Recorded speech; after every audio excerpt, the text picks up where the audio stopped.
Muy buenas tardes a la afición de HipicaTV y también a la de EquinEdge, y también los buenos días, porque todavía son las 11:30 de la mañana. Aquí estamos para ofrecerle los pronósticos del señor Scotty McKeever y el caballero Pascual Artiles para lo que es el Epic 5 de el Summit of Speed de Gulfstream Park de este sábado 2 de julio con el Princess Rooney, grado 2, clasificatorio de la Breeders' Cup.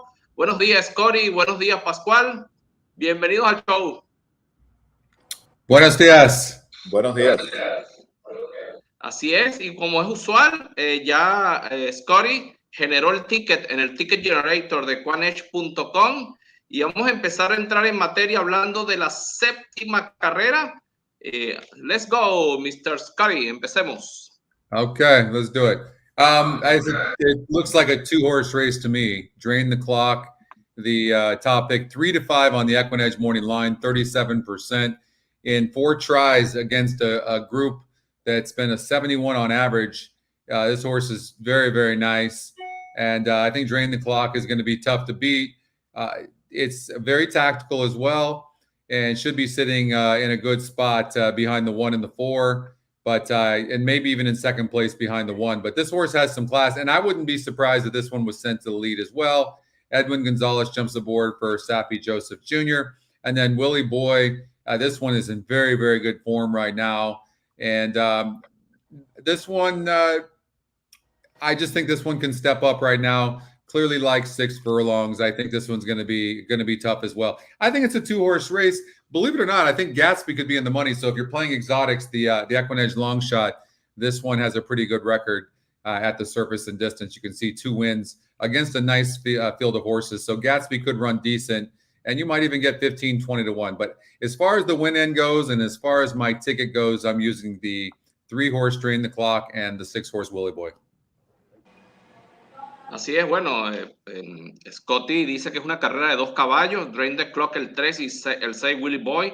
Dice que Drain the Clock, evidentemente el más clasificado del grupo, el caballo que viene con el SOR, el SOR más alto de la carrera, con 78, un ejemplar que no tiene nada que probar y que viene muy en forma a buscar una campaña exitosa en el 2022.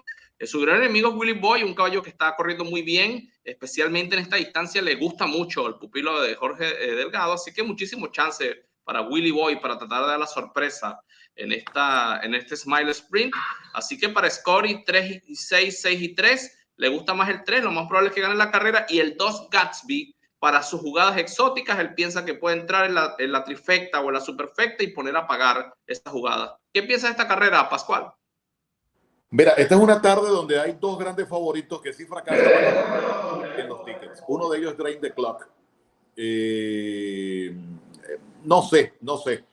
Ciertamente esta carrera que le sale esta tarde está completamente a su favor, pero el Drain the Clock que vi el 10 de diciembre del año pasado y el 19 de febrero de este año, en una ganó y en otra perdió, no se me parece al Drain the Clock del año pasado. Yo no lo veo tan solvente como lo veíamos el año pasado. Y entonces aquí es donde se puede abrir una oportunidad para un resultado sorpresivo. Fíjate que incluso en la antepenúltima carrera le colocaron por primera vez el exit y le costó ganar esa tarde con Tyler Gaffalione. Y después en la siguiente perdió con Irad Ortiz, hablando de sus últimas 2 salidas en Gulfstream Park, donde claramente él se ha visto como mejor caballo. Yo estoy completamente de acuerdo y tengo buena información de Willie Boy. Este caballo, desde que pasó a las manos de Jorge Delgado, se ha transformado. Tiene 2 presentaciones, 2 buenas victorias, ambas con Chantal Sutherland. Chantal repite la conducción ahora para este state. Hay mucha confianza en el establo de Jorge Delgado con el 6 Willie Boy. Así que si Drain the Clock sigue como hasta ahora, me parece que no es el mismo caballo del año pasado, se podría abrir unas puertas para este número 6 Willie Boy, que ha demostrado claramente a lo largo de su campaña que puede correr sin el exit. Así que yo, al igual que Scotty, creo que hay que asegurar con el gran favorito y buscar otro caballo que en caso de que caiga el favorito, ponga de una vez, empezando el pit fight de la tarde, a pagar buenos dividendos. Así que 3 y 6.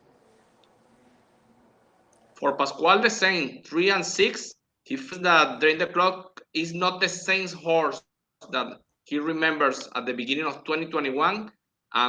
Willie Boy is doing very well for this race, and he thinks, according to the information that he has from the stable of Willie Boy, that Willie Boy could upset Drain the Clock today. Así que Pascual cree que puede Willie Boy sorprender a Drain the Clock. 3-6, 3 y 6 en la carrera 7. Let's go to race 8. Vamos a la carrera número 8. Scotty.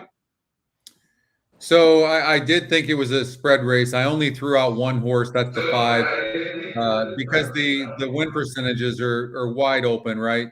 But I will say this. I think this Mead horse, 7 horse, top EquinEdge pick, this one almost got there last time out, gets some extra distance. And look at the GSR. It goes from 63 to 69. And Vasquez is aboard and hitting at 15%. So you got a little bit better jockey than what was before. And the horse has been knocking on the door. And I think that Mead looks very tough. In a tough race, though, with the win percentages, it was tough for me to want to key this horse. But 9-5 on the EquinEdge morning line.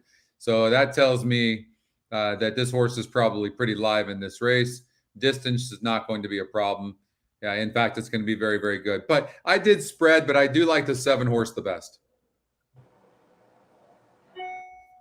Bueno, Scotty ve la carrera muy win percentage, en el porcentaje de victoria, el win, está muy parejo, como pueden ver, varios ejemplares con 15, 18, 20%, una cabeza abierta. Él hablaba de Mead, el número 7, un ejemplar que va a conducir el líder de la estadística de entre los jinetes, Miguel Vázquez, un caballo que no va a tener problema en el tiro, su GSR es positivo para la distancia.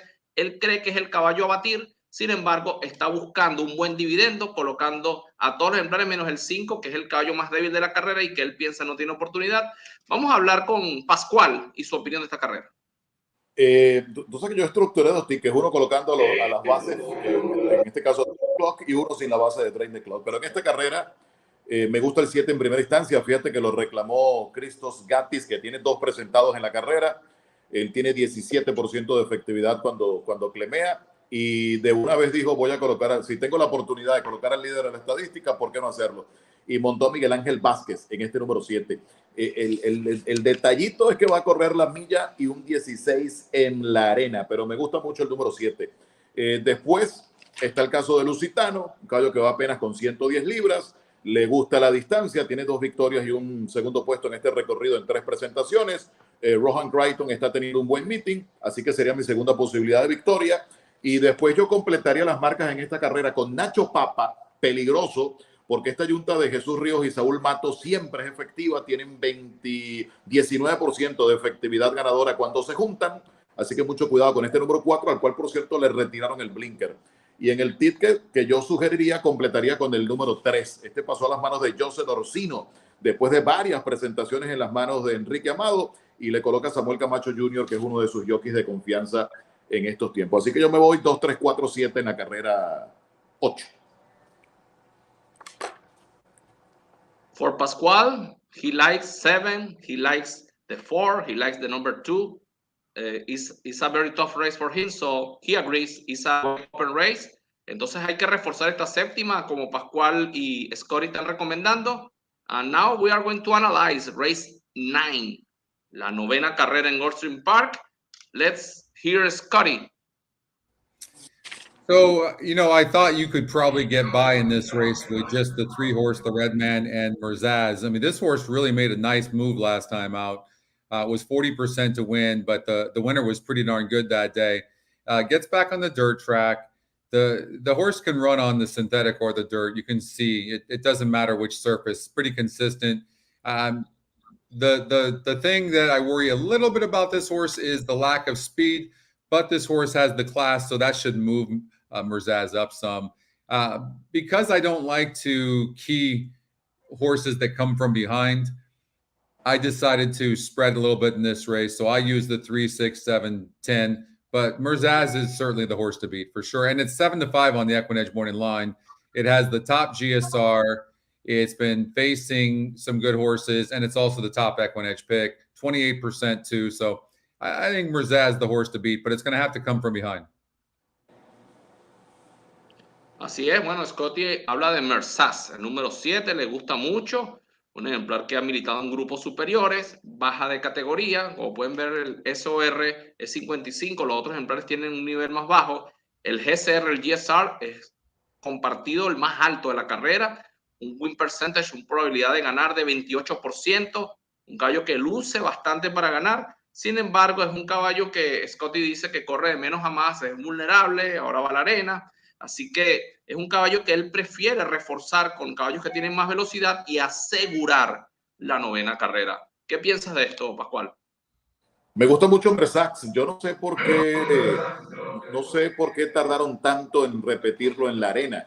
Fíjate que la única vez que corrió en la arena, el 6 de enero de este año, ganó muy bien, ganó hasta por 6 cuerpos y medio. Solvente con Emisael Jaramillo en esa oportunidad, en una agrupación baja, porque era un maiden claiming de 12.500, pero ganó muy bien. Yo no sé por qué no lo repitieron más en la arena. Y esa victoria fue aquí en Gulfstream Park. Me gusta el 7, después está el 10.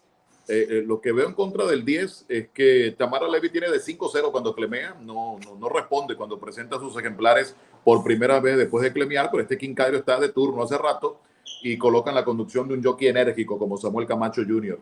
Y si tuviese que multiplicar un poquitito más, hay 2 caballos aquí que lucen bastante. El 6, que está muy bajado de agrupación, presentado Armando de la Cerda con la conducción de Edgar Pérez, viene bien bajado de agrupación, baja al mínimo a los $6,250. Y hay otro caballo aquí al que hay que ponerle el ojo. Ha ganado 2 veces en la pista de Gulfstream, también lo bajan de agrupación, lo bajan al mínimo. Y su trainer, poco conocido, pero con buena efectividad cuando clemea, Renaldo Richards, 25%, y monta el líder de la estadística, Miguel Ángel Vázquez. Mucho cuidado con este número 4 en una compleja carrera número 9 esta tarde en Gulfstream Park. Así que yo multiplicaría también. Así es. For Pascual, number 7, number 10, number 6, and he's suggesting or has a long shot in this race. Un long shot para Pascual, el número 4, buscando un buen dividendo en esta 9ª carrera en Gulfstream. Then we are passing to race number 10, que es la carrera central de la tarde, la carrera 10, el Princess Rooney. Escuchemos a Scotty. Well, I just think there's a couple of ways of looking at this race. So Spirit Wind, numero uno, is very fast. You can see the pace number 99 over 59. So this horse is fast, but we don't know. It's lightly raced, the one horse, but we don't know the upside of this horse, right? But look at the form of this horse. I mean, this horse looks tremendous, has tactical speed, not going to need it. This horse is going to go straight to the lead. But we don't know how classy this horse is. What we do know is Cece is very classy.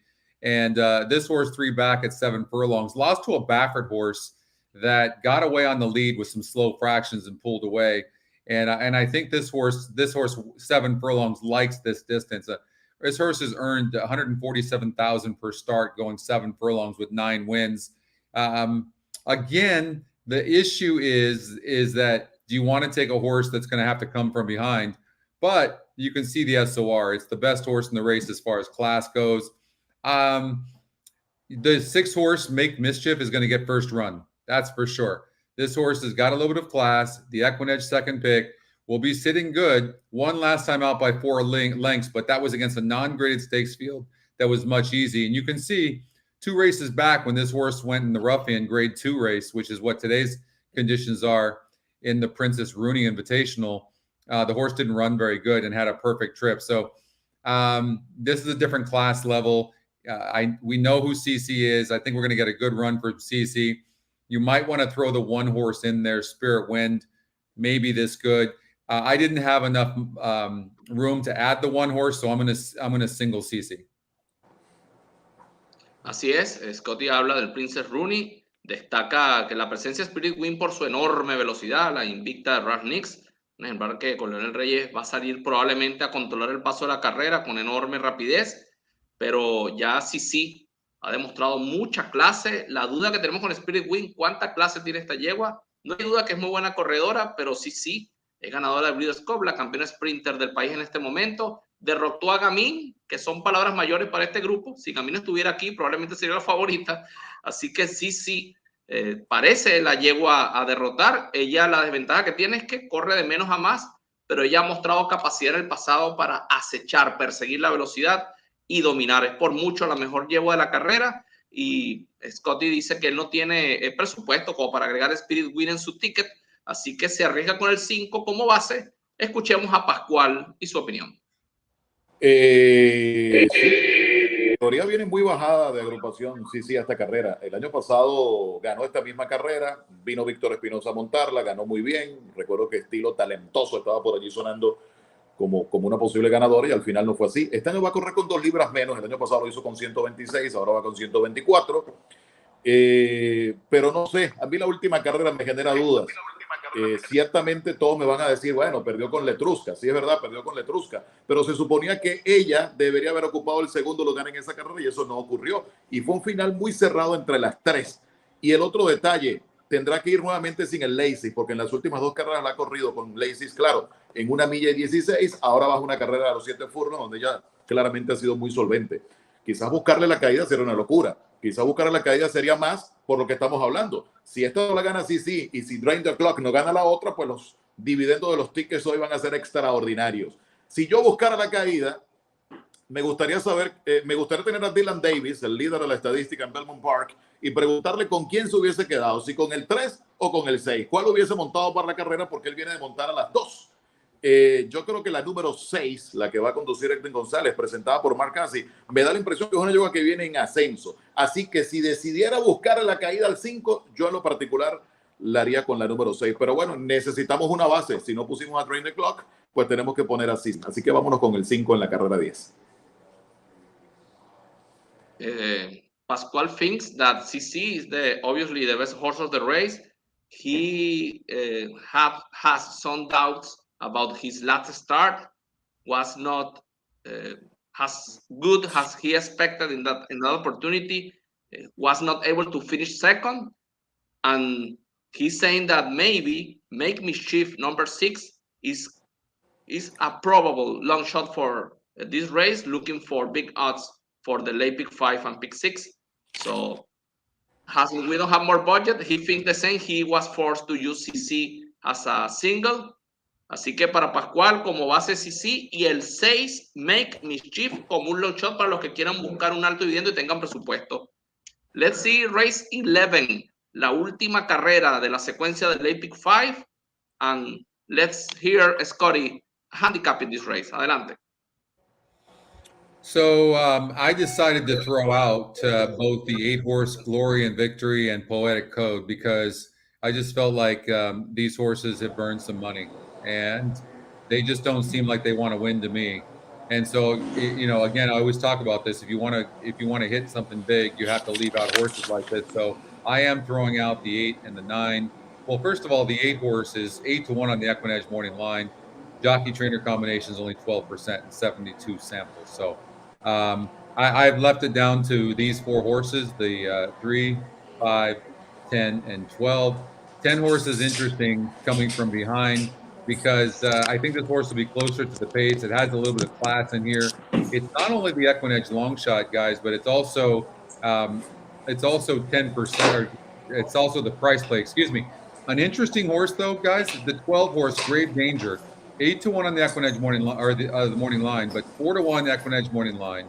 Second EquinEdge pick, and look at the jockey trainer combination with Orsino and Perez, 41% in 17 samples. So the 12 could be the horse to beat in this race. Así es. Scotty habló por qué al 8 y al 9 los sacó de sus selecciones. Él dice que son caballos que parece que no les gusta ganar definitivamente. Son ejemplares como él ha comentado antes, si quieren acertar un ticket de buen dividendo, hay que arriesgarse y dejar favoritos afuera y meter ejemplares de mejor dividendo en el ticket, y eso es lo que él está haciendo en esta carrera. Así que sacó el 8 y el 9, que son ejemplares cotizados con morning line bajo y que van a estar muy jugados en los tickets, los deja afuera, toma ese riesgo y se queda con el 10, 12, 3 y 5. Él habla de Papa Charles, un caballo que va a correr fuera de la velocidad y que va a rematar con mucha fuerza en el tramo final. Le agrada bastante. Y mucho cuidado con el 12, el caballo Great Danger. Un caballo que está 8-1 en el Morning Line, en el EE Morning Line, que es el Morning Line que produce EquinEdge, que es la columna que está a la derecha del Morning Line, está 4-1, es decir, la métrica lo favorece para ganar con un dividendo supuestamente 4-1, pero está 8-1 en la realidad. Es decir, que este caballo tiene más chance de lo que aparenta. Tiene 21% en el porcentaje de ganar, el win percentage. Adicionalmente, tiene a Joe Orsino y Edgar Pérez con 41% juntos. Él dice que todo indica, además que el 12, Great Danger, es la segunda selección arriba en los picks, los picks de EquinEdge. Así que el 12 es un caballo que muy probablemente pueda ganar la última carrera y hacerlo con un alto dividendo. ¿Qué opinas de esta carrera, Pascual? Quiero confirmar si me escuchan, porque si me escuchan perfecto. Ok. Sí, señor. Mira, esta última carrera, aquí hay un hasta cuándo. Ayer ganó Lógico. Hoy quizás sea el día de Poetic Code, el número 9, el presentado por Antonio Sano, que nuevamente tiene la conducción de José Morelos, un potro muy rendidor, salvo un séptimo que tuvo el 1 de mayo, siempre está allí. Segundo o tercero. Quizás esta tarde sea el momento, finalmente, de que este número 9 se lleve la victoria. Es el primero que me gusta. Después está el número 12. Este caballo lo llevaron a la tapeta en su última salida. Este presentado por José Dorsino y mejoró un mundo. Me llama la atención de que Samuel Camacho Jr. se bajó de allí para montarse en el número 11, pero José Dorsino tiene la conducción de Edgar Pérez en este caballo número 12. Ciertamente el puesto de partida es un poquito complicado para la milla y 70 yardas, pero creo que es un caballo con muchísima opción por la gran mejoría que mostró la última vez cuando lo llevaron a la tapeta por primera ocasión. Y después yo completaría con el presentado por Gustavo Delgado, el número 3, que repite la conducción de Misael Jaramillo. En la última también lo llevaron a la tapeta, estaba para grapa ese día, cambiaron a la tapeta, corrió la tapeta y no lo hizo mal. Cayó cuarto a 2 cuerpos y 3 cuartos.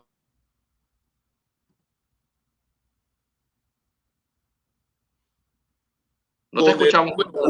Voy a completar con el número 1, que es un caballo que me llama la atención. Ciertamente debutó pésimo, horrible, casi 60 cuerpos atrás del ganador. Ahora en la milla y 70 yardas, ese debut fue en 6 furlongs. Repiten al líder de la estadística, Miguel Ángel Vázquez, que siempre ha sido bien efectivo con Ronald Spatz.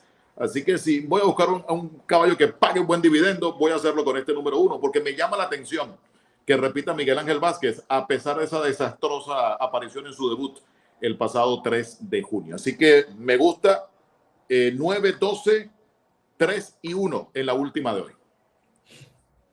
9, 12, 9, 12, 1, and 3 for Pascual.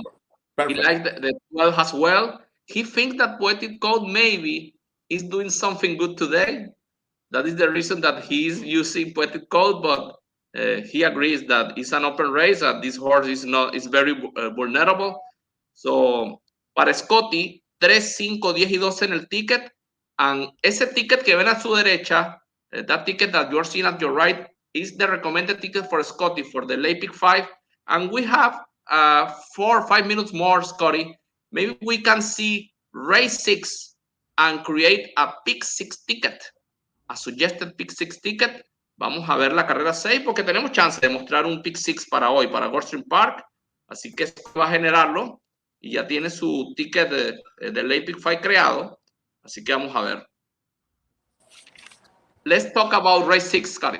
All right. So let's we'll look at this right now. So first thing we're going to do is eliminate these 1% horses, that the 50 to 1 EquinEdge morning line, 25 to 1, 2%. We'll get rid of that. I won't necessarily throw out the 2 horse only because it's 9 to 1 on the EquinEdge morning line, and then the top win percentage is only 25%. So it looks like the race is between these horses here. I think you're going to see a long shot in here. I really do. I think you're going to have to take some chances, but I think this is a spread race. For me, I don't know what Pascual thinks, but just looking at this for the first time, it does look like a wide open race. You know, on the dirt, you have a horse like the 11 horse. It is 3 to 1 on the EquinEdge morning line. It is 18%, and it is the EquinEdge second pick. But when you're this wide like this, it's very difficult to to win, especially on the dirt. On these one-turn miles, you don't see horses from this wide post. So watch this. What I'm going to suggest is you can't leave out the 10 because the 10 can be on the lead, but you could get rid of the 12 and the 11 probably very easily. And what you see in these one-turn miles is really like 7 post and under win probably like 90% of these races. So we could take a chance like this and use these horses. So you could do something like this. So what we'll do is we'll lock the race in. We'll use those horses, regenerate, and obviously we're not going to cover so many horses. So here's going to be. By the way, I think that Pascual is absolutely right.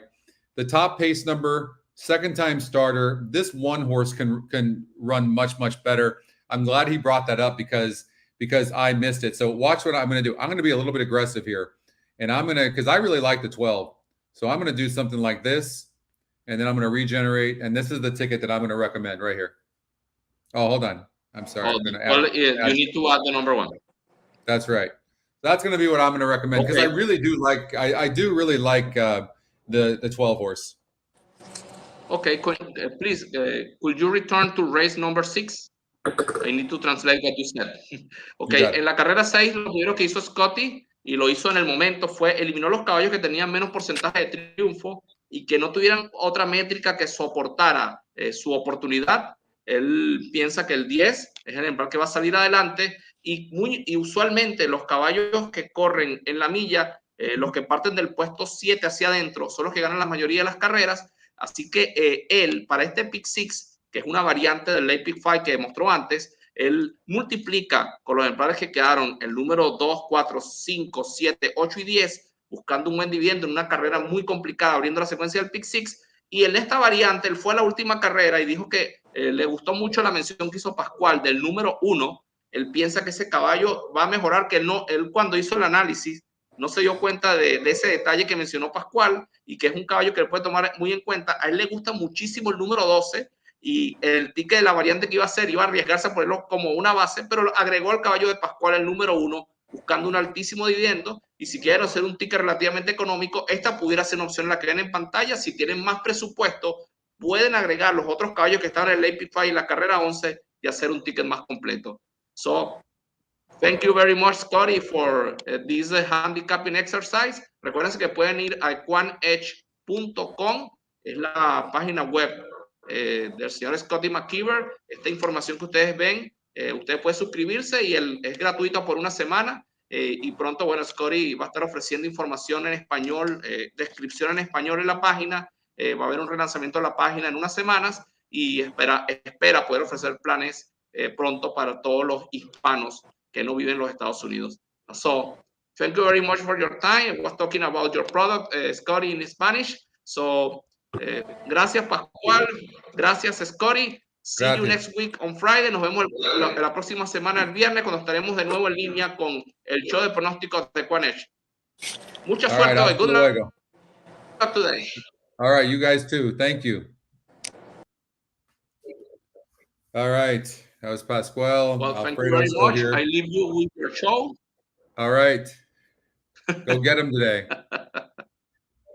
That's tough. Yeah, well, let's see. I think it's tough card. Sorry, I didn't get you. No, I was saying that Gulfstream is a very tough card today.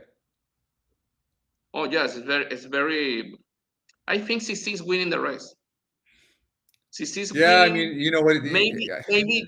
Maybe during the clock we'll have some issues with that Willie Boy. That is what I think. But Cece is going to win. I hope you're right. I don't know what the upside of the one horse is, Spirit Wind, and then of course Make Mischief looks pretty good, and I think you can probably eliminate Corey.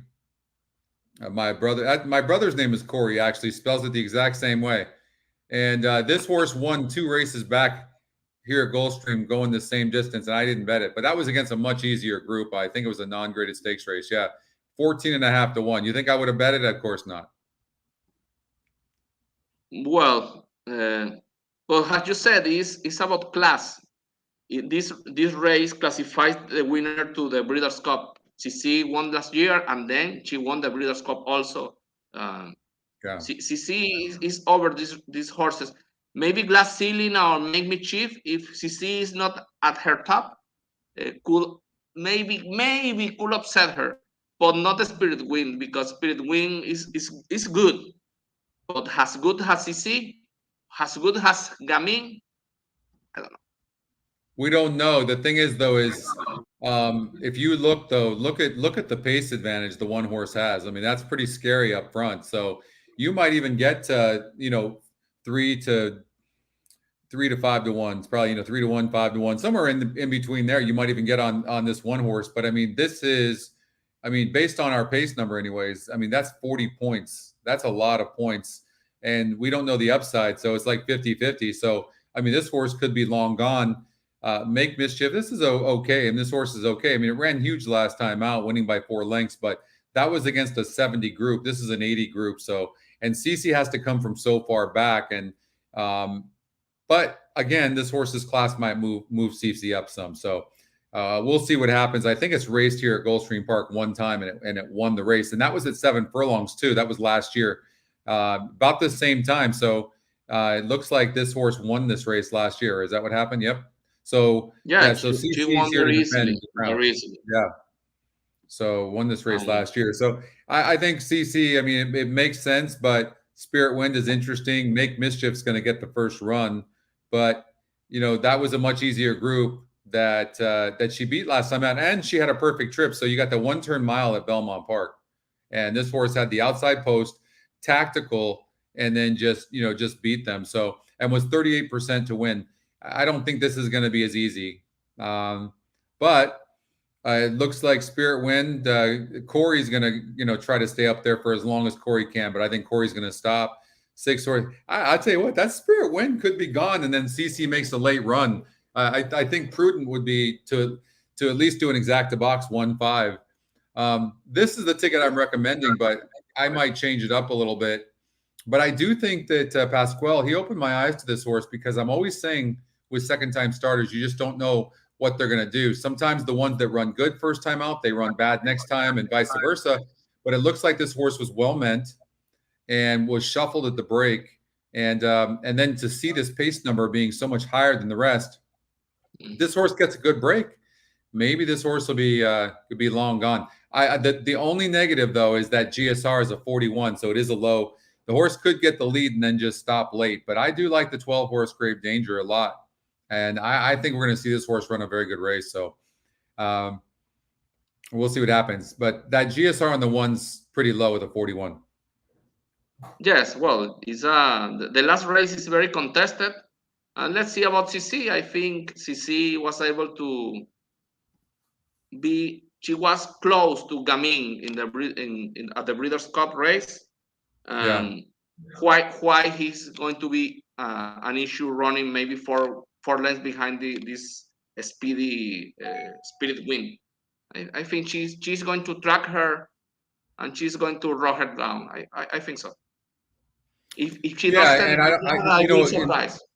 Well, in the Apple Blossom, I mean, that was just a way tougher field than what's lined up here. I mean, Cece, let's see what her pace deficit was here. So if we look here, we look at the pace. So Cece was a 36, where Latruska was a 90, right? And then Clairiere was 8. I mean, this was an extremely tough race. Clairiere came back to win the Ogden Phipps Grade 1 race over at Belmont Park, so that was good. Of course, Latruska came back to really did not run there, but who knows what happened there. But Cece's not going to have any of those to try to catch today. I mean, Cece's probably going to be very, very tough to beat. But I'm going to be curious to see how far the 1 horse can take them. I'm not as sold on this 6 horse. I mean, just because this horse looks impressive on paper, to give you an example, the reason we created the SOR, the strength of race, was for this reason. Was horses like this that look so good on paper. I mean, this looks pretty impressive, right?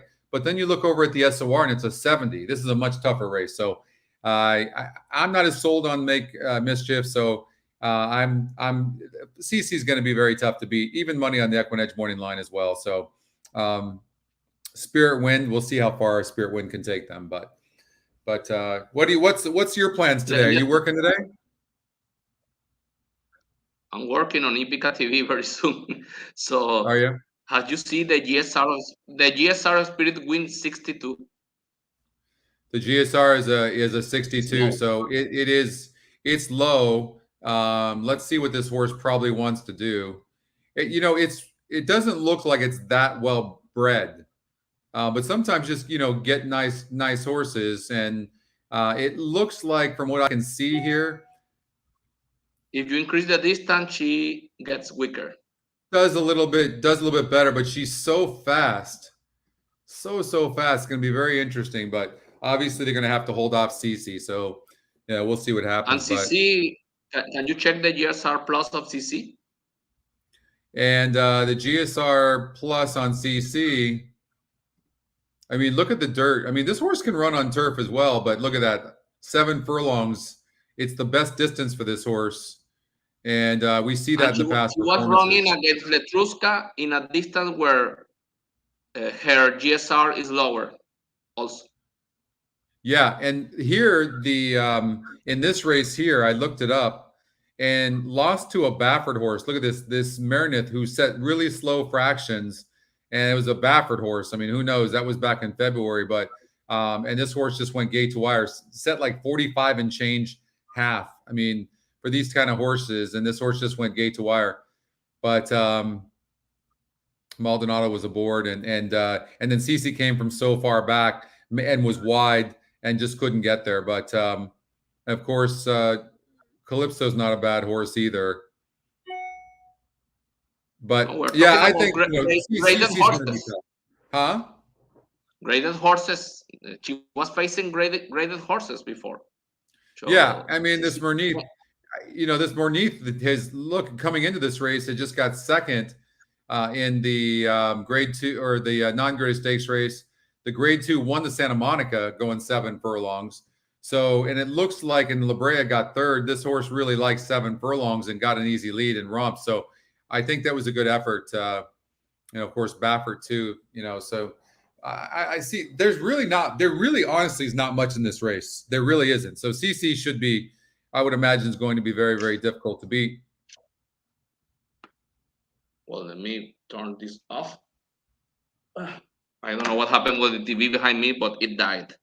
So next Friday, we will have the show for the Late Pick fight for Gulfstream Park.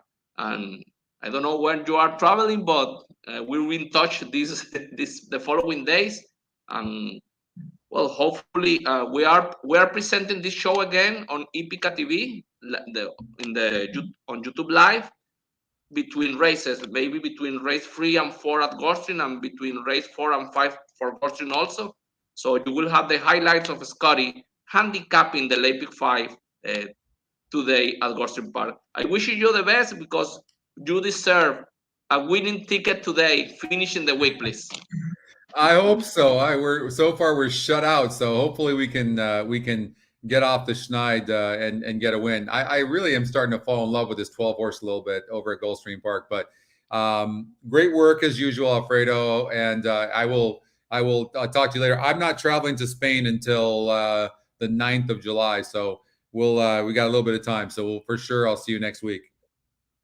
Okay, perfect. So we're in touch. And very good luck today with your handicapping. You are handicapping today Goodwine, Gulfstream, and Laurel. Gulfstream and Laurel, and we've got live streaming for those 2 tracks. I emailed Woodbine, but I've not heard back from Woodbine, so I don't know if we'll be covering Woodbine today. I don't know. Hopefully they'll get back to me. I've emailed them twice, so hopefully we'll have live streaming from Woodbine. So far, we do have Gulfstream and Laurel. And the show is going to start. It's going to be a different link, but it starts at 1:35. So about an hour and a half from now, we'll start the EquinEdge live show. So I will see you next week. We'll talk to you a little bit later today. Good luck with your picks today, Alfredo. Okay, and thank you very much. Great job. Also at Laurel, because I have a pick 6 for Laurel. Let's see today, because yesterday I have a picture of Chitien. She's still running. I am seeing her. She's running here. Which one? Chitien. She ran race? Yesterday in race, was race 5 or 6. Oh, yesterday. I remember her. Yesterday. Let's see here. Laurel yesterday, Gulfstream. Oh, Gulfstream. Gulfstream. Okay. You said Laurel. Race 5. You will remember 6. Her.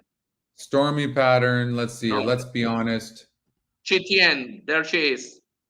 Race 6. Number race 1. 6. Number 1. No. Yeah. What happened to her? Well, she finished last. No, I know. Did she not clear? She was leading the race briefly, and then in the 3 furlong final part of the race, she stopped.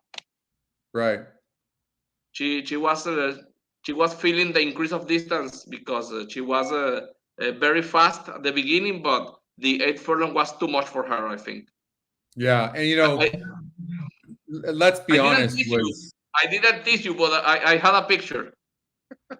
Oh, you did. Well, listen, we've got some races coming up here too. Monmouth Park race number 1.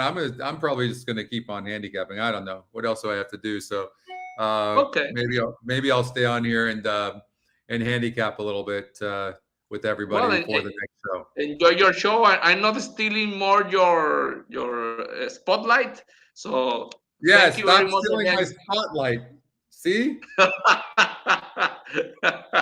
Thank you very much for joining us. What do you want? You're on HipicaTV. You've got thousands of viewers. Do you want to still like what's up with that? Well, believe me, yesterday 2,000 people were watching you. 2,000 people? Yeah, 2,000 people. And today, how did I look? How was my hair? Was my hair okay? I'm having a bad hair day today, but yesterday I think I had a good hair day. Bad hair. You don't have hair. You barely have hair there. I'm not sure how to take that. Thanks a lot. You are like my boy got a haircut yesterday, and you look like him, and that is a good news because he's a 3-year-old, and you are a 55-year-old. So that is an accomplishment for you. I wish I was 55. I'm going to be 57 years young in August. Okay. You have a birthday. You have a birthday coming up July 8th, don't you? How do you know that?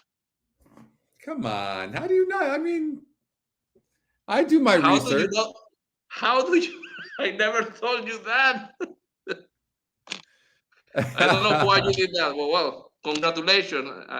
Well, no, congratulations to you, July 8th. Do you mind? I mean, sharing? How old are you going to be? I'm trying to. I'm going to take a guess. I'm going to take a guess. We share the same birthday. I don't remember. No. We sure do not. No. You look like you're 32 years old. No, yeah. No, 21. No. I am 46. You're 46. I will be 47 in a few days. See, you know what? You look wonderful. I don't know how do you remember that, because I am trying to remember. I never say my birthday. Never say that. I don't know. I just remember. I think you might have told me one time, and I just remembered it. Wow, you have a good memory. Well, let's see. You have a good memory today. I hit some tickets because I'm expecting We're gonna that. try. I want to use a screenshot of the show with the ticket there, and then at the end of the afternoon, I will post this guy hit the ticket and pay $3,000 at least. Let's hope. I told you the story. I told you the story of what happened to me yesterday or day before, right? Yeah, with the Belmont Park early pick 5, yeah. Yeah, I played $192 pick 5. I played it twice, and I had some honeydews, so I went all over the place. I didn't get home until like 8:30 at night, and I go on my computer and won over $24,000 on the pick 5. It was incredible. So, it just goes to show you, it's those small tickets that you play are the ones that pay off. It's when you're trying to get those big payouts that doesn't happen, right? Yeah, well, see, yesterday I did this pick 6. That was a cheap ticket. I didn't have any luck with the long shot, but I hit the ticket, paid the peanuts, like I told you, $300. But with the system, with EquinEdge, it's very easy to hit a ticket of $2,000, $3,000, $10,000. And we're not talking about a spend $1,000 ticket. No. We're talking about 100, maybe 120, maybe less. And you are able to hit a ticket with a good payout, because EquinEdge suggests not only favorite it also suggests long shots, horses that are paying very well when the race is about to run. So I think EquinEdge is, I told you this several times, this system is better than you, because this thing is based on your knowledge, on your dreams. But the good part of EquinEdge is it's a machine. The machine never gets tired. Nope. The machine never gets tired and is consistent. And as you know very well, better than me, hard work, perseverance, and constancy are the keys for any success. So it sure is. as a human, is that, imagine for a system that is well programmed and is getting better with the time, it's going to be better. It's going to be better than, you know what, somebody asked me a question yesterday and they're like, okay, well, why did you create the strength of race? Why do I need the strength of race? I'm like, okay, you see, when you look at the past performances and you see in each of the past performances, they show you, okay, who was first, who was second, who was third. I'm like, okay, those names of those horses, how do they help you? Like, okay, so-and-so won, so-and-so came in second. How do you know how strong that race was? Well, because it's all about class. Well, that's what the SOR is.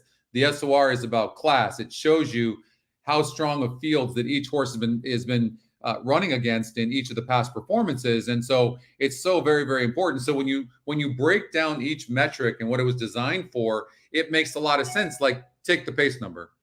When you look at and you try to calculate pace, what do we have to do? We got to look at call times. And then we have to look at the running lines and see how far back a horse was. And we got to go, okay, quarter mile, you write it down. How much pen and paper did you use, right? Okay, he went 22 and 3/5 seconds. Okay, the half, he went this. And then you got to do this for every horse. When in 1 second, you can look at our pace numbers and be accurate 72.5% of the time. Because even if you did your best work for 2 hours handicapping, trying to figure out the pace of a race, you're still not going to be accurate at 72.5%. So why would you even go do all that work?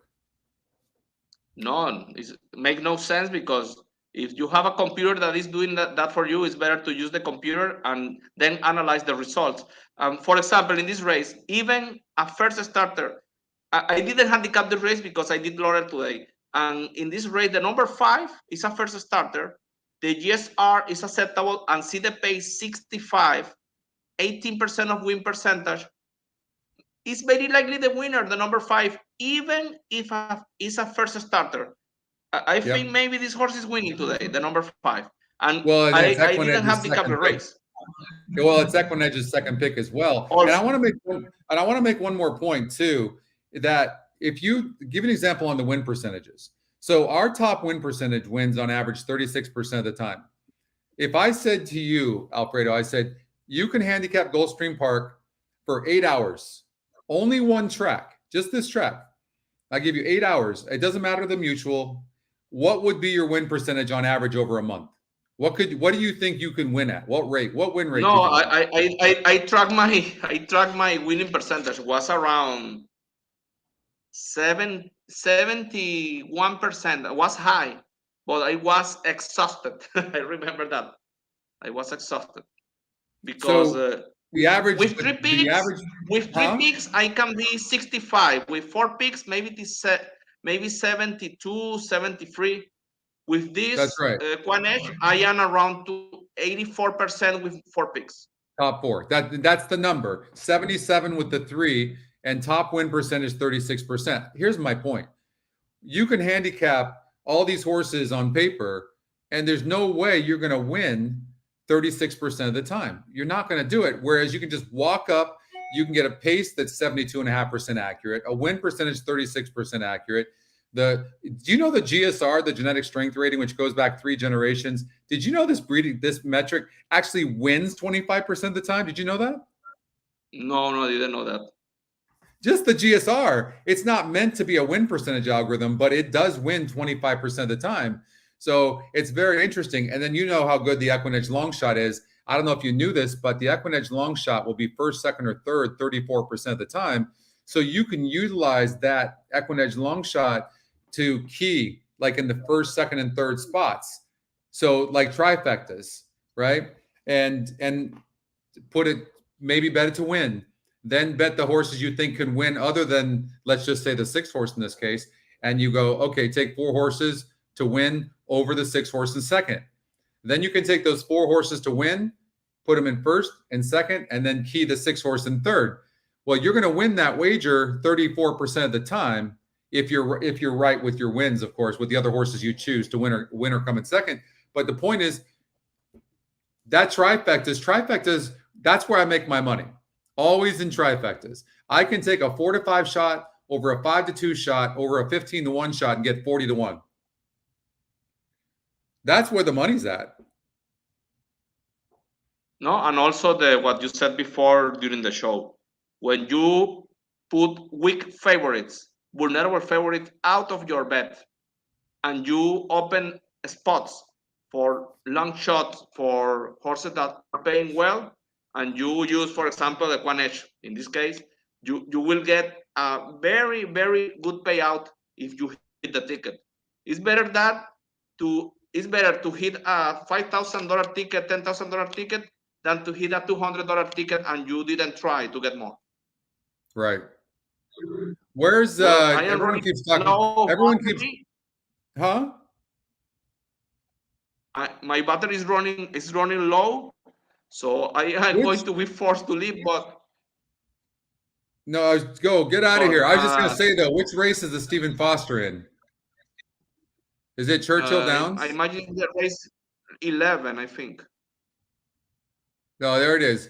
So it's race number 10 over at Churchill Downs. All right. Hey, thank you so much. Okay, and I'll talk to you a little bit later. Good luck on your tickets today, and good luck at Laurel. Okay. Thank you very much.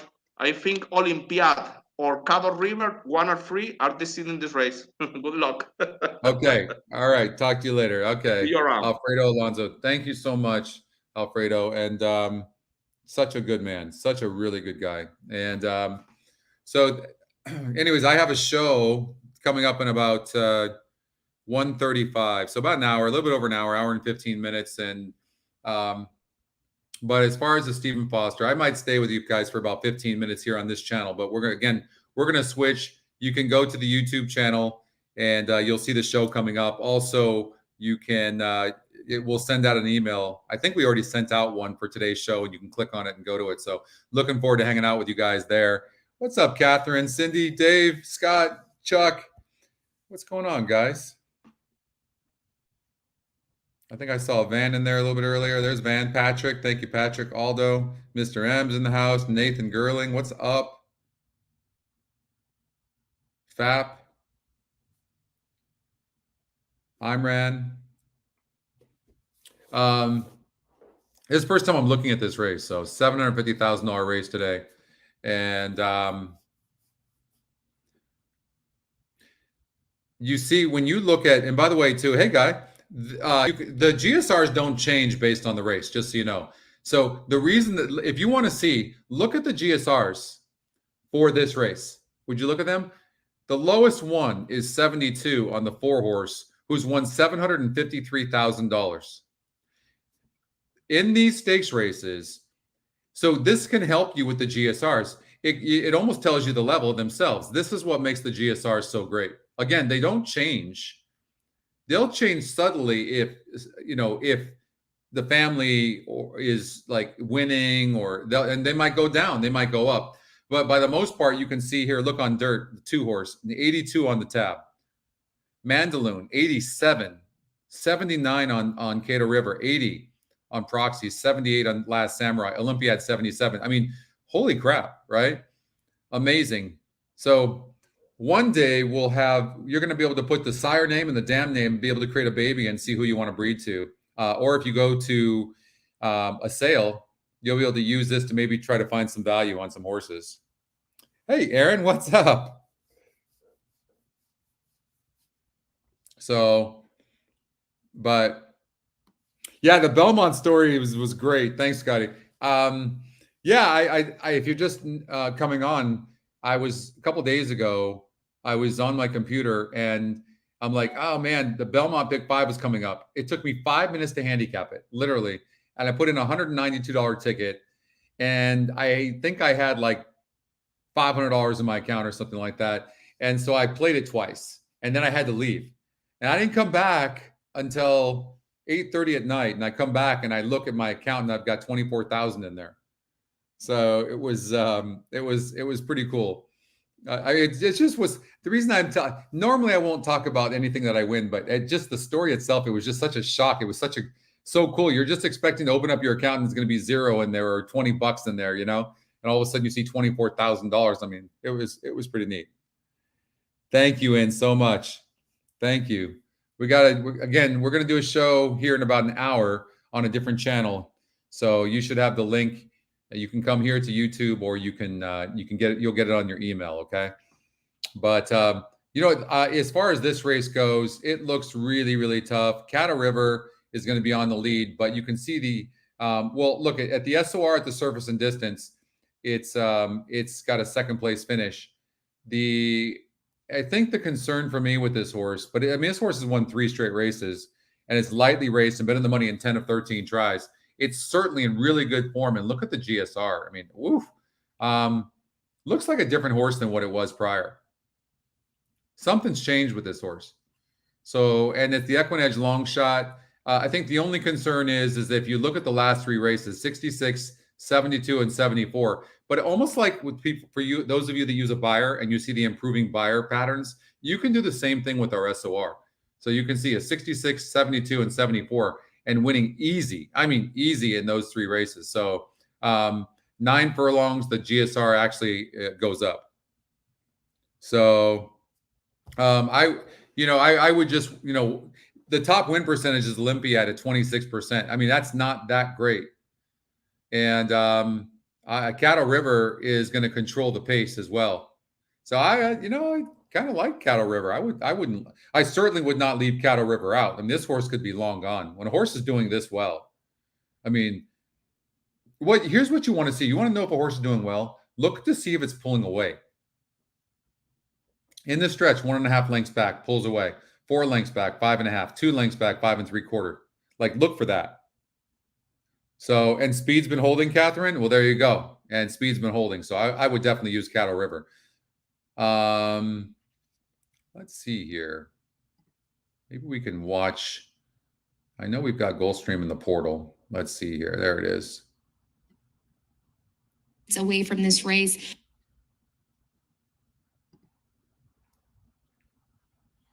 You got a bunch of first-time starters here. And Alfredo was saying he liked the 5 horse here, Super Chow.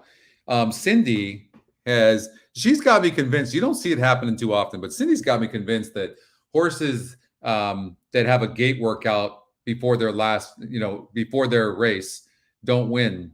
So first time out. And that's the case here with Super Chow. I don't know. It's nice. These are nice workouts for certain. But the last workout was a gate workout. Why? I don't know.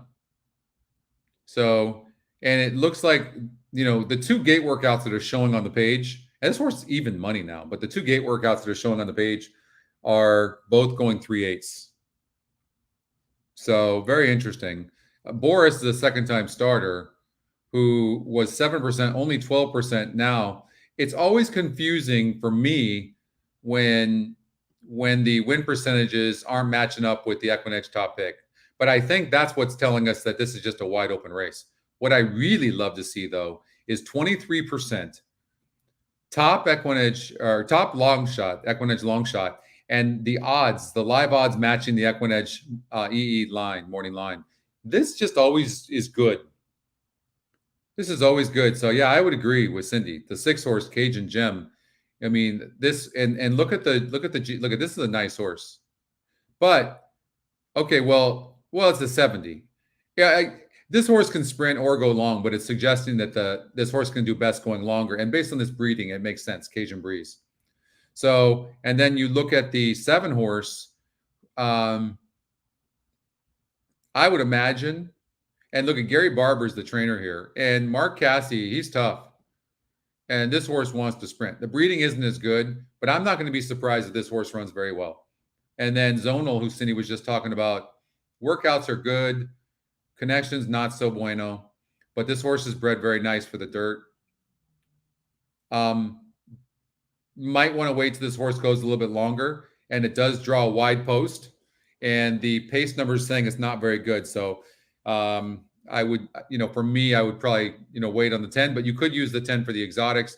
The one horse who Catherine loves, in fact, is the breeding is tremendous on this horse. Like even turf, look at that. There is a suggestion that maybe this horse will be better longer, but it looks like sprinting is no problem either. But I think this horse for sure, I can see that will outrun his odds.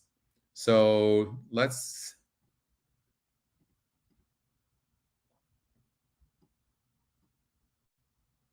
Cassie trainee classic car wash. So jockey just jumped off the 2 horse. The only two really taking any who I didn't like that much anyways.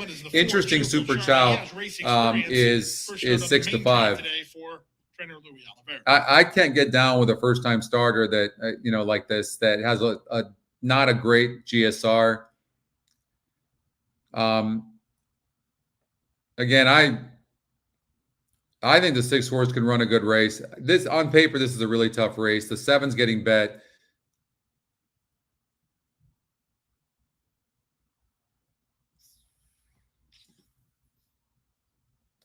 He's going to get a good trip.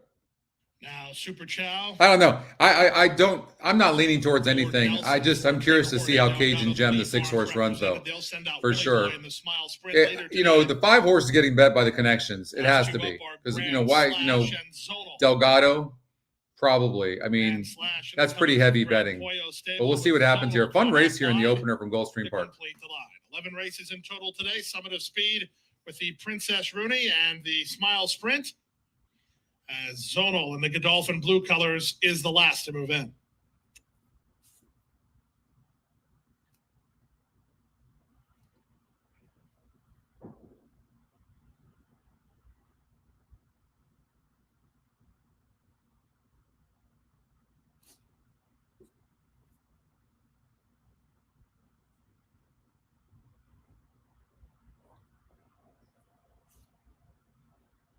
Zonal is fractious behind the gate. They're working with him.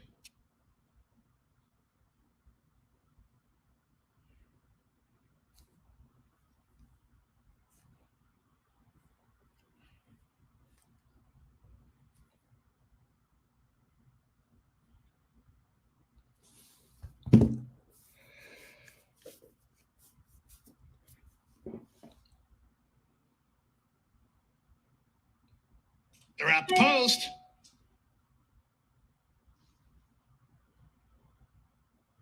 Racing at Gulfstream.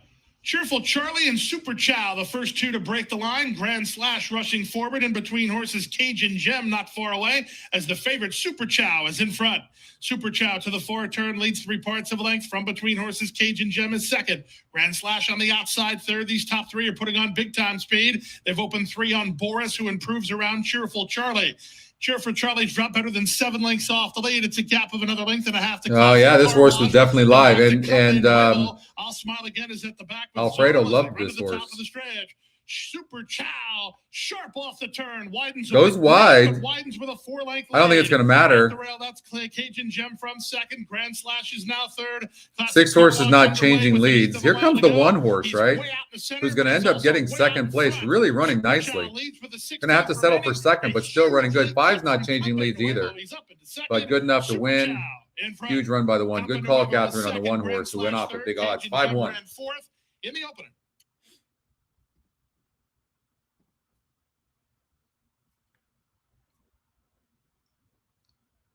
Seven to 5 got bet to.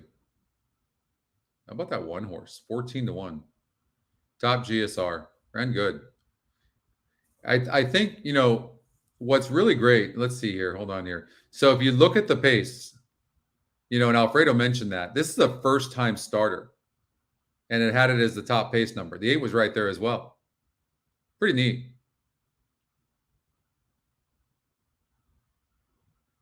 Yeah, exactly.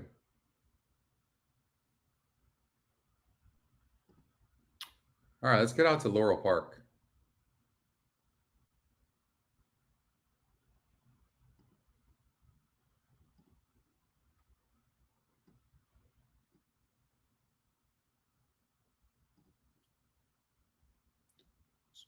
So it looks like the consensus is 1 and 6 over at Laurel Park.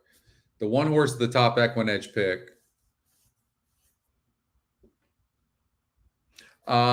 See if I have something. Oh, so really would love your guys' opinion. So I'll give you the visual of this. Okay.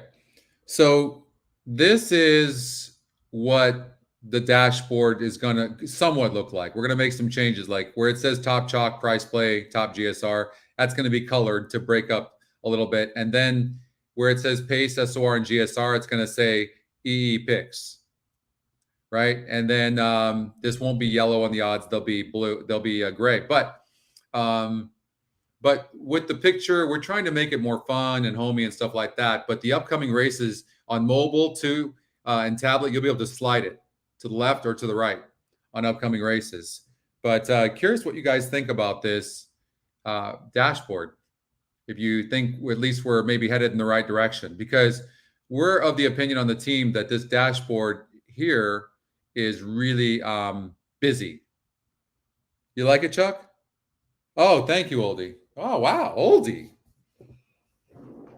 Oldie, I owe you money. I think I owe you $15 or $5 or something. I don't have that. I promise you I don't have Venmo, because Venmo, for whatever reason, it was asking me for like my email verification. I put it in, it won't get me. So I only have Zelle. So, all right. Well, next, when I see you, I'm going to have to, I owe you a couple of beers. How's that sound? Alfredo's texting me right now. He's pretty pumped about that 5-horse winning.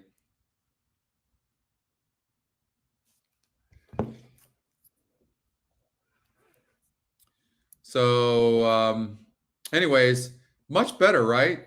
So, and it's going to be even better than this. So this is actually, believe it or not, this is the first version. So, and so we're gonna put some color a little bit here on these on these headers, top chalk, price play, and then there'll be alternating gray bars here, so it's for readability. But it's way better, right? And more homey, and so yeah, wait till you see the next round of it. So next week on the show, I'll show you guys the next round. But we're pretty pumped about this, and we think we're heading the right direction on this. Let's see if I can.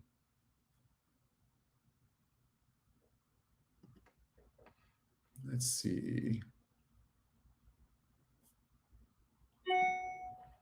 Let's see here. Okay. See if I can.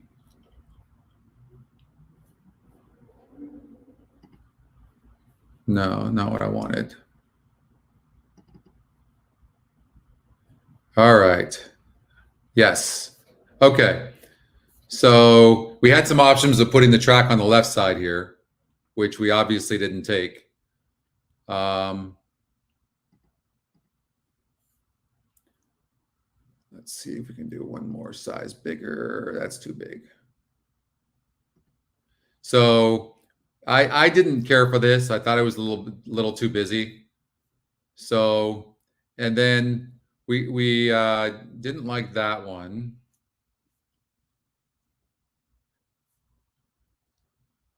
Where's the one? Oh, I liked this a bit, right? Where you can see the EE picks here.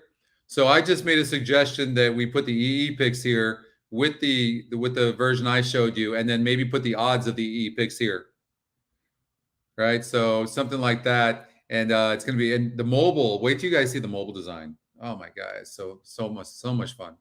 But anyways, that's a look at it. But this will be it with the EquinEdge picks here, and a few changes. But again, this is version 1.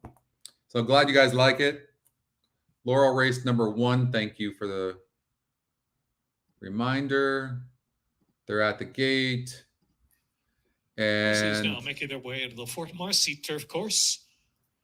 12 to first. So look, I can't take a horse like the 6 horse that's 3-1 EquinEdge morning line, 23%, not in the top 2 picks. I try to beat this 6 horse all day long. 9-5 on the EquinEdge morning line is the one getting bet. I would do the EquinEdge morning line all day long, maybe over the the 238. So I would say something like this: 1/238. I hope this comes in because this is an example of how fast you can handicap with the system. But when you see an 8-5 shot, I just feel like this horse is getting overbet. And if I can get it in, I'll do it. 1/238.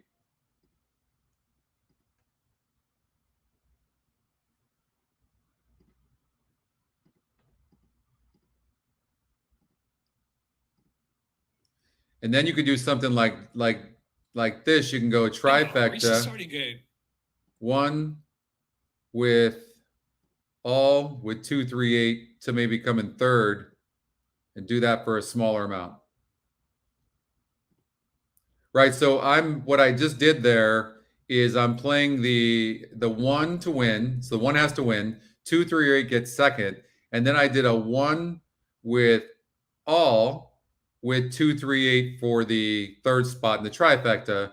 So if the 1 wins, then the 238 can come in second or third. Awesome Lawson. So that's not a bad way to play it.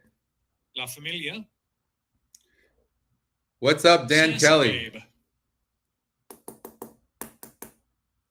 Ira. Sweet Talia.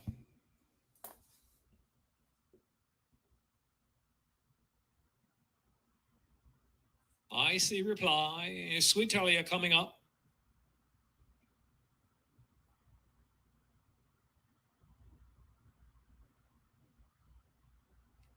Market of stocks.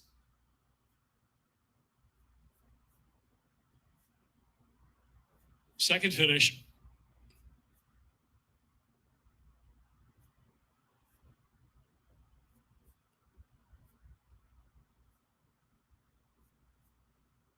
And they're off. Sassy Babe and Icy reply. La Familia in the firing line 2. On the inside, Deemed Essential pushing along to 4th. Zola B is next in 5th. An Awesome Lawson. What's up, Brent? Followed by Love Ran Red. Then Market of Stocks over to about the 2 or 3 path. Heading onto the turn. Yura second to last. And Sweet Talia at the tail of the field at about 14 from the front. 3-way scramble up front. La Familia. Sassy Babe is in between horses. And Icy reply out there. 3 wide with speed 2. Just in behind him is Deemed Essential. 2 lengths. So I didn't really see if the 1 broke bad. For the long run in. Also, Zola B trying to fire up and coming to the far outside of the red blinkers. They're into the stretch with a 1/4 of a mile left. But I think it did. Scramble. Zola B on the far outside tries to quicken up now. And the 2 horse, for sure, the best horse in the race. And had you want to put a note on this. The 6 is going to win, but put a note on the 2. Zola B shaking free. Zola B. I think the 1 broke bad too. Reply closer second. Then Deemed Essential will check in for. So 6 got a perfect trip. Let's see here. So really terrible trip.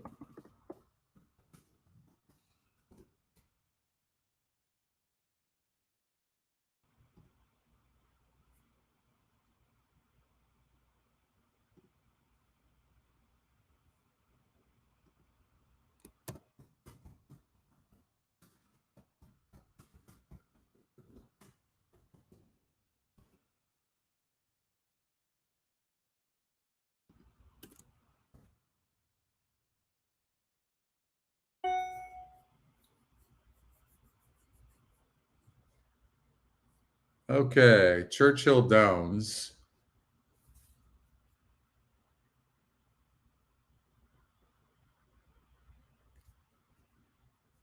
I think about this. Before EquinEdge, did you guys hate first-time starters? Hated first-time starters because there was no way to judge them, right? Why is there no name there? Oh, yeah. This test site sometimes.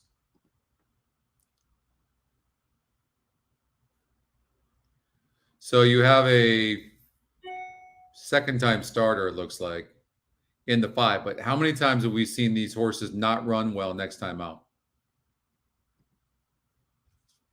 And it's only 26%. How about this horse, Mr. Bingo? Seems to have a little bit of speed. First-time starter. I love taking first-time starters in races like this. But how about the EquinEdge? The EquinEdge long shot's the one.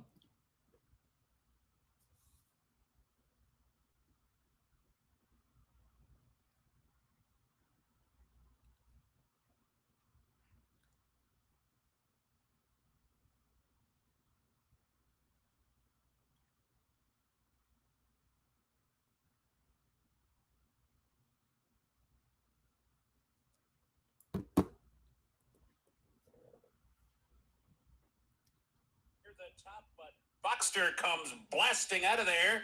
Zaitsu toward the inside, and Most Treasure is right there too. Ironsides comes through toward the rail. Down the backstretch run, Zaitsu up to grab the lead with 5 furlongs to go. Boxster's hounding every step so far, and Most Treasure is right there. I'll tell you what, very impressed with the way the one horse from the rail got out and got positioned. Into fourth. It's going to have to be way the best to win this race, but that was pretty impressive. But look at the pace. Aside from the 8 horse and the one broke slow, with these first-time starters and second-time starters, the pace is just spot on. 3 horses loaded, 32-1 on the 3. 3-ply battle to the quarter pole. Zaitsu, Boxster, and Most Treasure on the outside. 3 of them off the turn. Boxster's back to third. Zaitsu's the leader heading for the 8th pole, but Most Treasure's coming on, and Cigarette Boat is bearing down in third. 1 furlong to go. Zaitsu digs down deep. Most Treasure's been trying to get by. Cigarette Boat is coming on late. 50 yards remaining. Zaitsu's still there. How about that 4 horse, 498? Does it. 32-1. Wow.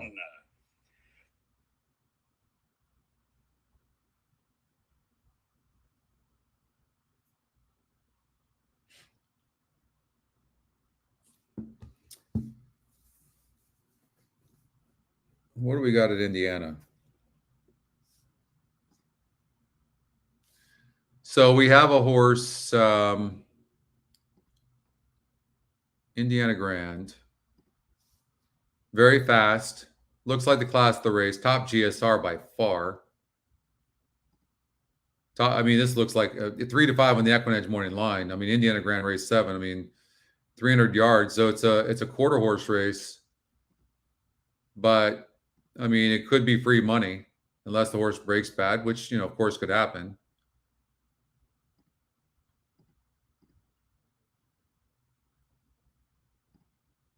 Let's see if we can find an exacta.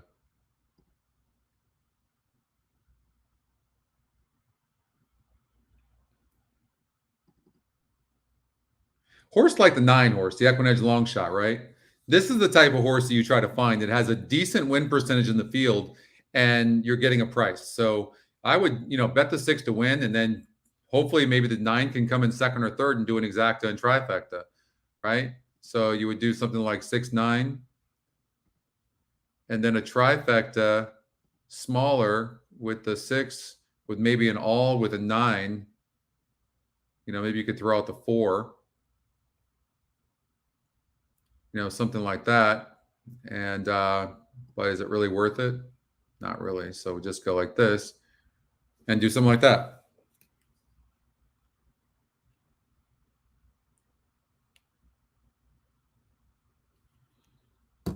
So 6 on top. Hopefully last minute the horse drifts up a little bit. The 10 horse is getting bet, but and probably, you know, the second best horse in the race. It ran good first time out. But what I don't like is, here's what happens. You get a horse like this that looks good on paper, barely lost, right? And then it comes back and it's only 11%. Like, does the system know something that we don't know?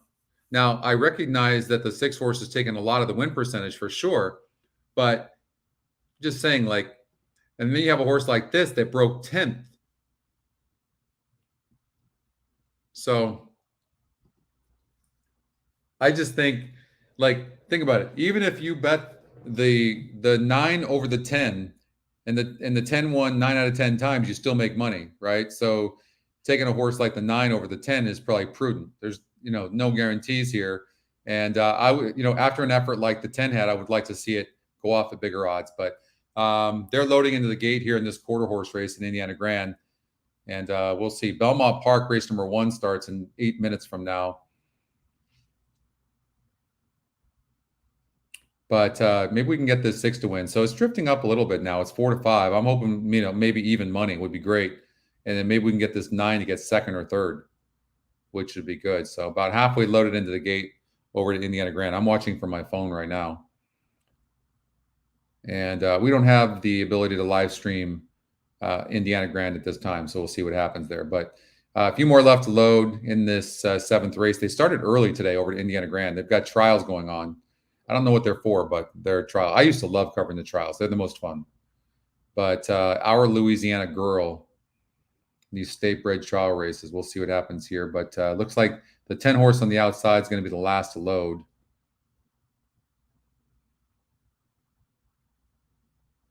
Five horses fidgeting around a little bit.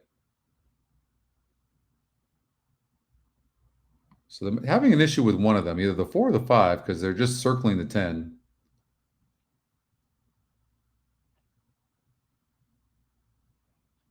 And 10 horse up in the air.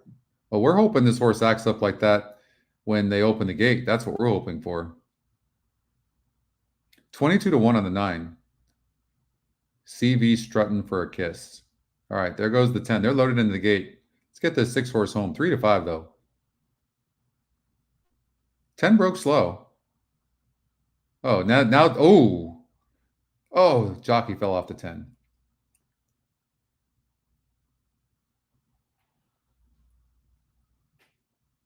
Nine got second. 6-9. Big. 16 to 1. So I mean the 10 was acting up before the gate, but that's nice. That's a nice exacta, right? I mean 6 went off at 3 to 5, so that's no bueno. But if you had the exacta, you're happy with that 3 to 5 over the 16 to 1, right? Look at how the 9 horse closed over the 7. We wouldn't have even mind that trifecta. I mean, you wouldn't have mind 3 to 5 over 11 to 1 over 16 to 1, would you? But wow, the 9 really closed. I mean, just huge. Right? So, because like we saw that. I mean, look how fast we're able to handicap that. That's what I'm so proud of. But the 9, look, the 9 broke 10th and only lost by 2 3/4 lengths, whereas the 10 horse broke perfectly and lost. But the win percentage didn't really go that far up. So a little suspect there with that. There's an inquire, but that's not on. The 6 was very clear. 9 was clear. That was on the 10 horse. So $13 exacta, Ed. Hey, Christy. Thanks, Aaron. So good way. Man, I love this program. Can't even imagine playing without it. Can you? I just like couldn't even imagine. What did I do? So I did $100 exacta 6-9. Win on the 6. Let me tell you something. That trifecta might have even paid more. That $20 trifecta maybe pays more than the exacta. 6 with 9. 3 to 5 over 11 to 1 over 16 to 1. It's pretty nice, even with the 3 to 5 shot. Always talking to you guys about those trifectas. They pay huge.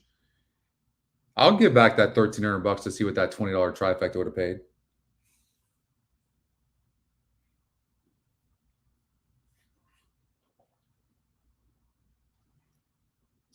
All right, so we know we got that one in our pocket. Let's go to Belmont. Let's see here. So I've got to get ready for the next show, but Belmont.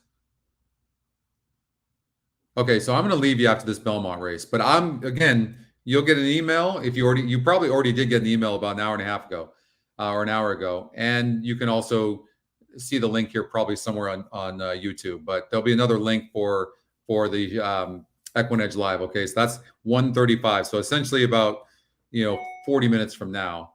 But we'll look at Belmont real quickly, and looking forward to hanging out with you guys for the show. Bunch of first-time starters here in the opener at Belmont, which to me, look at this GSR in the 5. 21%, top EquinEdge pick, and a 77 GSR. I mean, it's just huge. And you have a horse like Tribal Queen. Of course, this horse looks really fantastic as well. And then we look at the pace number, and Tribal Queen has the top pace number, so that horse could be long gone. 6 horse could get away as well. That's got a nice pace number, but that GSR is brutal. And everything is saying that this horse wants longer. I personally cannot play a horse like that. I can't play a horse with a 26 GSR. I won't do it. It's going to win sometimes, but I won't do it. Tribal Queen is? No, Bolta Oro. How hot has he been? This one's the gun runner that Oldie's talking about. Yeah. So for me, this is 5 and 7. And then, of course, you just cannot ignore first-time starters that are EquinEdge long shots. But I think this race is between the 5 and the 7. Hands down. That's what I think.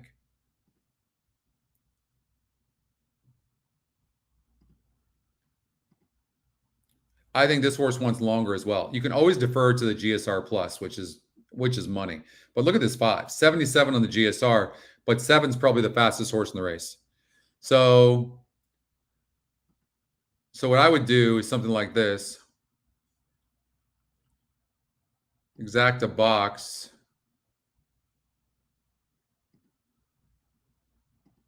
Five, 7.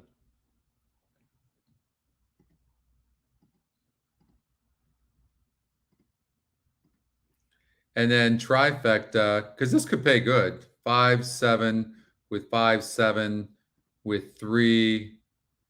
And I'm going to say 1. The 1 didn't look bad.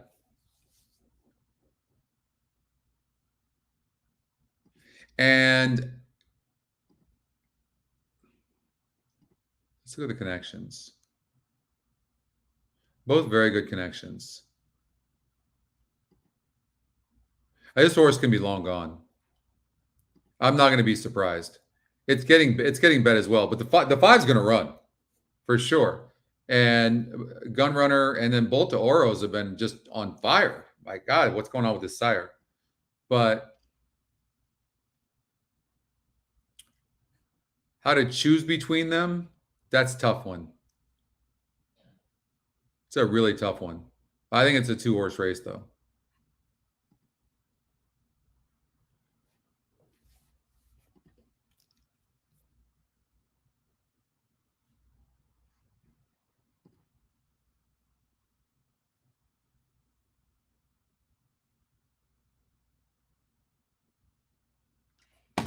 Yeah.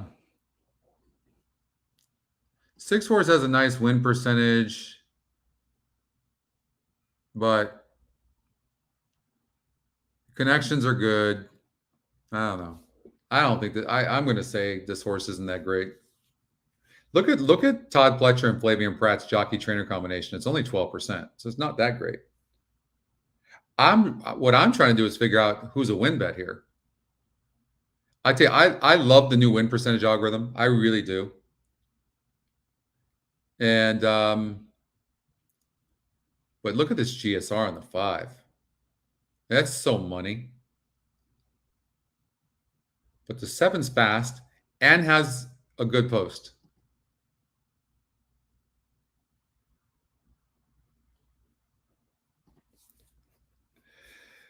That's a tough one, man. I'm going to take a chance because I want action. So I'm going to take a chance and I'm going to bet.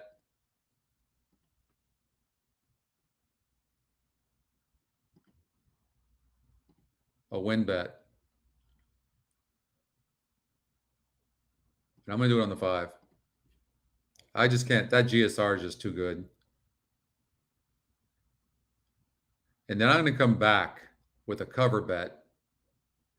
Exacta 7-5.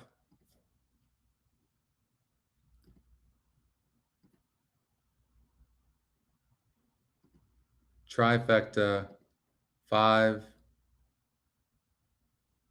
Or where'd I go? Oh, it switched me races, didn't it?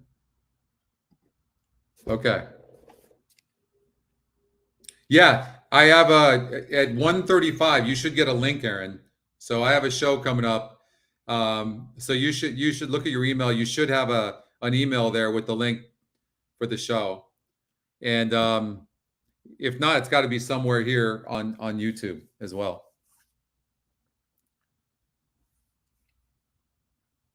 I emailed Woodbine twice asking them for approval for streaming, but I never heard back from them. So that's a drag. So it looks like we're not covering Woodbine. But we always figure it out. All right, they're going into the gate.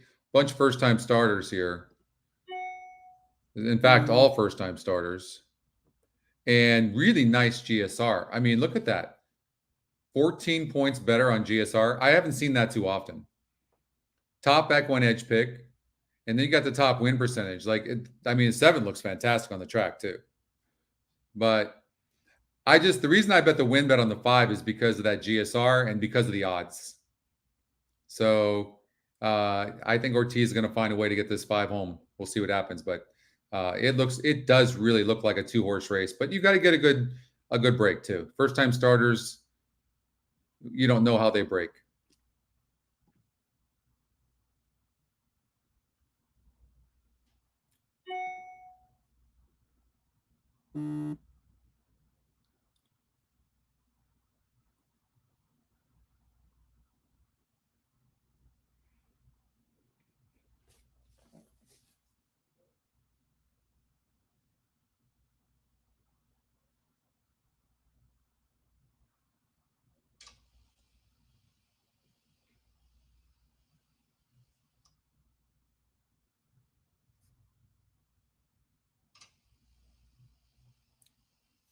We're waiting now for Ransom Style and Tribal Queen.